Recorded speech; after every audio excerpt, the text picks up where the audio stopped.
ஓம் முருகா போற்றி, கந்தா போற்றி, கடம்பா போற்றி, கதிர்வேளா போற்றி, அறுபடை வீடு கொண்ட முருகப்பெருமானே போற்றி போற்றி. என் செல்லமே, நல்ல செய்தி.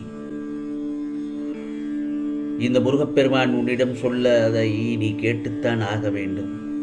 ஆம், இது என்னுடைய உத்தரவும் கூட. இந்த முருகப்பெருமானிடம் நீ என்னை தேடி வரவில்லை. எந்த தெய்வத்திடம் நம் கஷ்டங்களை எல்லாம் சொல்லி அழுவது என்று மன்றாடி நின்றபோது, முருகா நான் இருக்கிறேன் என்று திருவிழாவில் தொலைந்த குழந்தையை தேடும் தாயாய் நானேதான் உன்னை தேடி வந்தேன். நானேதான் உன்னை தேர்ந்தெடுத்தேன். உன் பூர்வ புண்ணியம் மிகவும் பெரியது. உன் தாய் தந்தை செய்த புண்ணியங்கள் நிறைய. அதனால்தான் இந்த முருகப்பெருமானின் கரம் நீட்டி உன்னை தேடி அழைத்து கரம் பிடித்து கொண்டேன்.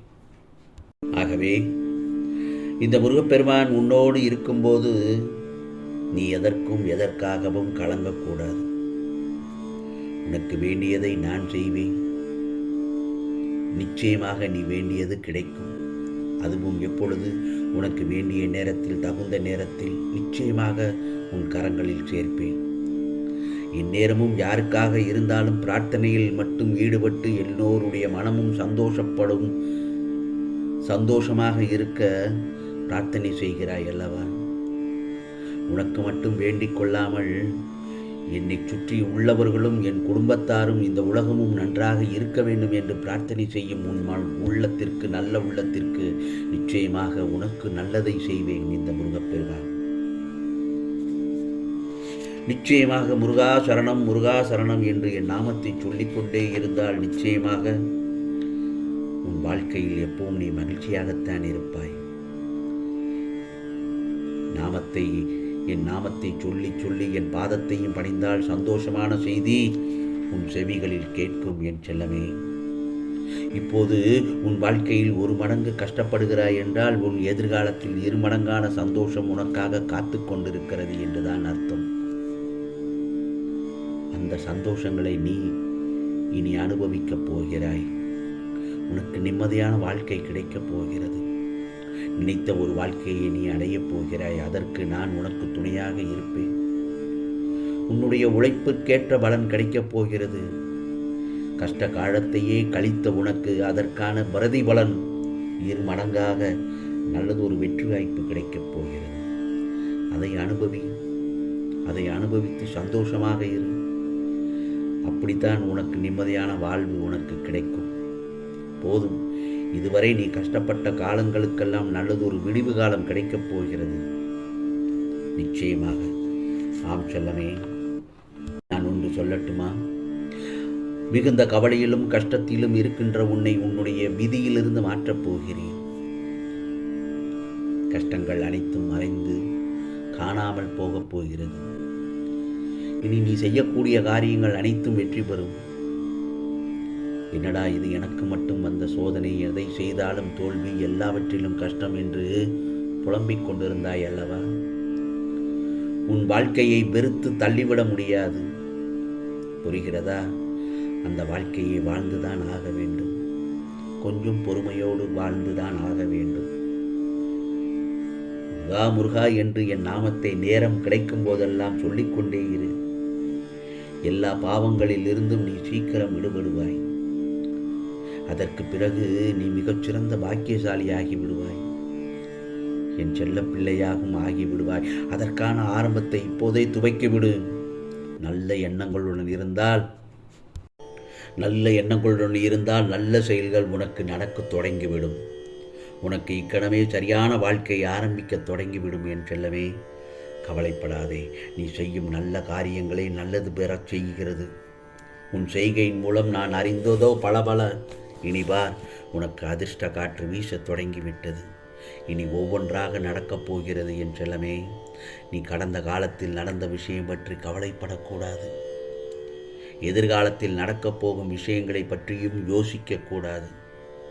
நிகழ்காலம், அந்த நிகழ்காலம் மட்டுமே உன் கையில் உள்ளது. லட்சியத்தை அடைய விரும்புபவன் நிகழ்காலத்தில் மட்டுமே வாழ்வான்.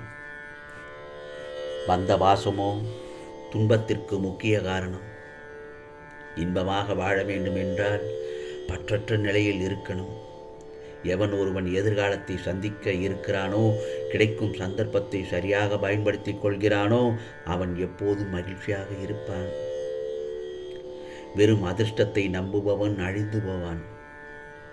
ஆன்மீக வழியில் வாழாதவன் வாழ்ந்தும் இறந்தவனாவான். ஆன்மீக வழியில் வாழ்ந்தவன் இறந்தாலும் உயிர் உள்ளவனாவான். அதனால் கிடைப்பதை அறிந்து திருப்தி கொள்ள வேண்டும். புரிகிறதா என் செல்லமே? வாழ்க்கையில் நீ பெரிய அளவில் உயர்ந்து விடுவாய். நான் சொல்லபடி கேட்டால் நிச்சயமாக தலை நிமிர்ந்து செயல்படு.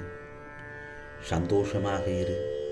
முகத்தில் புன்சிரிப்போடு உன் கனவை நோக்கி ஓடு என் செல்லமே. உன் லட்சியத்தை நோக்கியும் ஓடு. குறுக்கே வருபவர்களை பார்த்து பின்னோக்கி போகாதே. முன்னோக்கி சென்று கொண்டே இரு. உன் முருகப்பெருமான் திரும்ப திரும்ப சொல்கிறேன், ஒரு நாள் இல்லை ஒரு நாள் உன் வாழ்க்கையை மாற்றக்கூடிய விஷயம் நிச்சயமாக நடக்கும். நான் சொல்வதை புரிந்திருப்பாய் என்று நினைக்கின்றேன். ஆம் செல்லமே, எழுந்திரு, தைரியமாக எழுந்திரு. எல்லாம் சரியாகிவிடும்.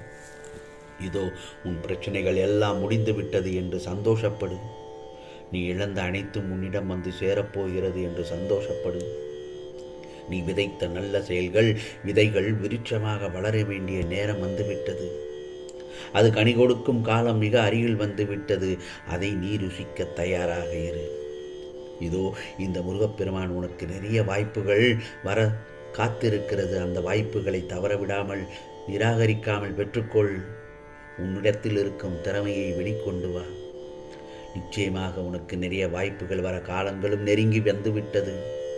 அவற்றை சாதகமாக மாற்றிக்கொள்வதற்காகத்தான் இந்த சின்ன சறுக்கல்கள் என்பதை உணர்ந்து புத்துணர்ச்சியோடு எழுந்து நடமாடு. என் செல்லமே, வாழ்க்கையில் போராடும் குணத்தையும் தைரியத்தையும் பெற்ற உனக்கு வாழ்க்கையில் எல்லாமே சுகமாக வந்து சேரும். இப்பொழுது மகிழ்ச்சி தானே, சந்தோஷம்தானே? கவலைப்படாதே, நிம்மதியாக இரு, தைரியமாக இரு. சத்தியம் ஜெயிக்கும், நல்லது நடக்கும். நீ நினைக்கும் எல்லாம் வந்து சேரும். நிச்சயமாக நீ எதிர்பார்க்காதவாறு உன் வாழ்க்கை வசந்தமாக அமையும். அன்பையே ஏங்கி நிற்கும் உன் மனநிலையை மாற்றி உன் அன்பிற்காக மற்றவர்கள் உன்னை தேடி வரும் காலம் வந்துவிட்டது. இந்த முருகப்பெருமான் வார்த்தைகள் மீது நம்பிக்கை இருக்கிறதல்லவா உனக்கு? கவலைப்படாதே, எப்போதும் நான் இருக்கிறேன் உன்னோடு. யாரை எப்போது எப்படி இருக்க வேண்டும் என்று திட்டமிடுகிறானோ அந்த நேரமும் இப்பொழுது வந்துவிட்டது. இதோ ஏதோ ஒரு ரூபத்தில் உனக்கு நான் நிச்சயமாக காட்சி தருவேன். நிச்சயமாக உனக்கானதெல்லாம் நல்லது நடக்கும். நல்லது மட்டுமே நடக்கும். அதுவும் நன்மையாகவே இருக்கும். ஓம் சரவண பவ. ஓம் சரவண பவ. ஓம் சரவண பவ.